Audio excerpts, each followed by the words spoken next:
Siphila esikhathini lapho uguquko kufanele sulindele usuku nosuku, iviki neviki, inyanga nenyanga, unyaka nonyaka kumsebenzi esiwenzayo wansuku zonke. Ake usitshele ukuthi ngokwakho luyini uguquko nokuthi wena ubhekana kanjani noguquko ngendlela okuyiyona yona.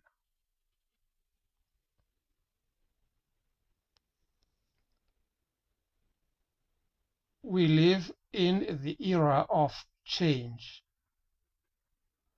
How do you view change and how you deal effectively with it?